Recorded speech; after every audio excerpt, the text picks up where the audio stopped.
गुरुमुखों, ये श्री गुरु महाराज जी के पावन वचन है कि मन के अशुभ विचारों में शीघ्र ना आ जाओ।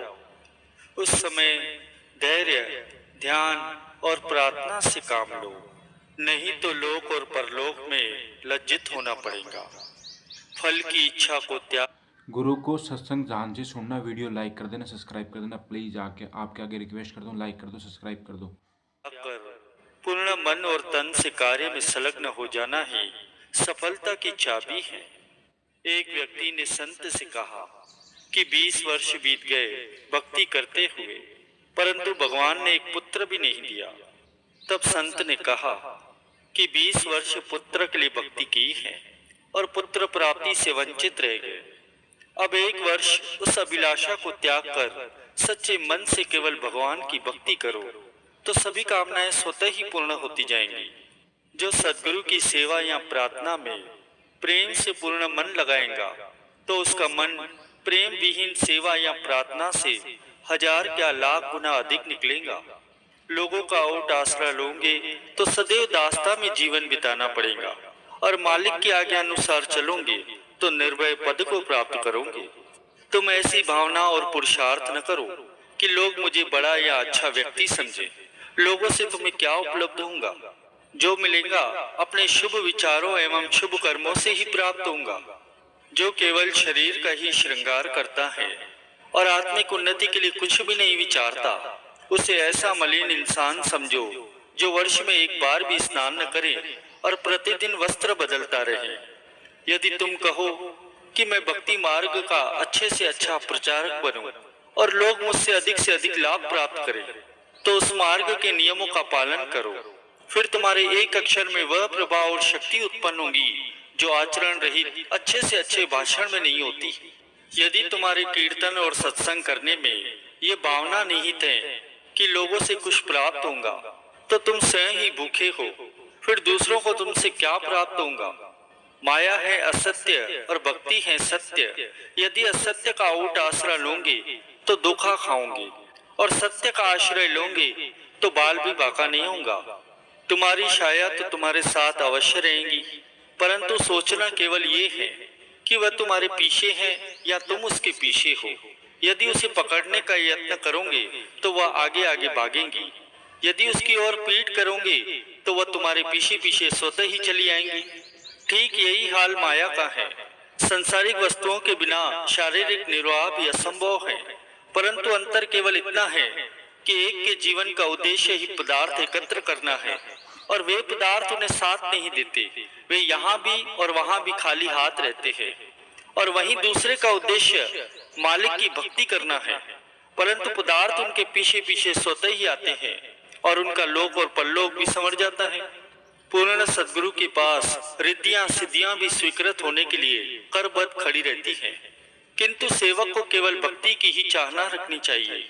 लोग अक्सर ये प्रार्थना करते हैं कि मुझे कुछ प्रदान करो और मेरा कुछ स्वीकार करो। पूर्ण सद्गुरु से केवल इस प्रकार की विनती करनी चाहिए कि मेरा कुछ स्वीकार कीजिए। यदि वे स्वीकार करते हैं तो सेवक पर उपकार करते हैं। संसार की बड़ी बड़ी पदवियों को प्राप्त कर स्वयं को कुछ समझ बैठना बुद्धिमत्ता नहीं होती। इससे तुम्हें आत्मिक लाभ उपलब्ध नहीं होगा। जब तुम में अहंकार आएगा तो कष्ट भी आएंगे। यदि ईश्वर के निकट होना चाहते हो तो अहंकार को दूर भगाओ, फिर तुम्हारी वाणी भी ईश्वरीय हो जाएगी। किसी भी वस्तु को प्राप्त करने के लिए उसका मूल्य चुकाना ही पड़ता है। यदि योग को चाहते हो तो भोग को त्यागना ही पड़ेगा।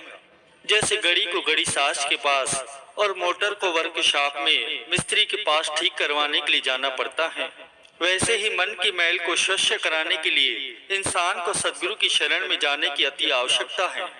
तुम्हारा अंतकरण जब निर्मल हो जाएगा तो तुम्हें ये ज्ञात होगा कि सब कार्य करने वाले केवल एक मालिक ही हैं।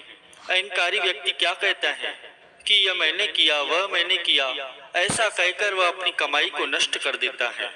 तुम सद्गुरु की सेवा के बदले किसी भी फल की इच्छा न करो कि मुझे मान या बड़ाई मिले। यदि ऐसी इच्छा करते हो तो तुम सेवक नहीं बल्कि मजदूर हो। कई लोग शारीरिक मोह को प्रेम का नाम देकर स्वयं को ठगते हैं। शुद्ध प्रेम तो वो होता है जिससे आत्मिक उन्नति हो, सुरती सदगुरु के चरणों में लीन हो जाए। तुम सब इच्छाओं को ठुकराकर गुरु शब्द में लीन हो जाओ। सब इच्छाएं स्वीकृत होने के लिए आकर तुम्हारा द्वार खटखटाएंगी। प्रत्येक व्यक्ति खाने पीने, पढ़ने सुनने और इंद्रियों के सुख आदि के लिए अनेकों ही कार्य कर रहा है, परंतु देखना ये है कि वह किसके लिए कर रहा है, भक्ति के लिए या मन और इंद्रियों के रसों के लिए। धन्य है वे लोग जो सब कुछ मालिक की प्राप्ति और प्रसन्नता के लिए करते हैं। महापुरुषों ने अपने जीवन में सर्दी गर्मी सहन कर, वनों में रहकर कष्टों को झेलकर हमें ये सिखाया है कि आराम तलबी या नजाकत रूपी भूत से स्वयं को बचाओ। जो भी समय के सदगुरु की आज्ञा का पालन नहीं करेगा, उसके अज्ञानता के पर्दे दूर नहीं होंगे और आत्मिक प्रकाश प्रकट नहीं होगा। संसारी लोगों की बड़ाई को सत्य और स्थिर न समझो। जब तक उनका तुमसे स्वार्थ सिद्ध होता रहेगा, तब तक वो तुम्हें सम्मान देंगे। जब तुमसे स्वार्थ समाप्त हो जाएगा तो वो तुम्हें पहचानेंगे भी नहीं। मालिक की सेवा सिमरन करना अपना प्रमुख धर्म समझो। तुम्हारी ये प्रकृति बन जाए कि उसके बिना तुम रह ही नहीं सको।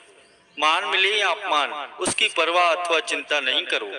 सदगुरु अपने जीवन का एक एक पल व्यस्त रहकर हमें ये शिक्षा देते हैं कि तुम भी सदैव व्यस्त रहो, तो बेकारी का विषैला सर्प डंक नहीं मार पाएंगे।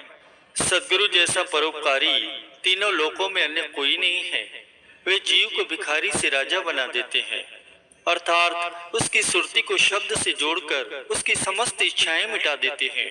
उससे सेवक की ऐसी तृप्ति हो जाती है कि उसे कोई तृष्णा बाकी नहीं रहती। महापुरुषों का ये आदेश है कि जो सदगुरु की आज्ञा पर नियमानुसार चलते हैं वे ही सच्चे सेवक हैं, और जो केवल पूजा करते हैं लेकिन आज्ञा पर नहीं चलते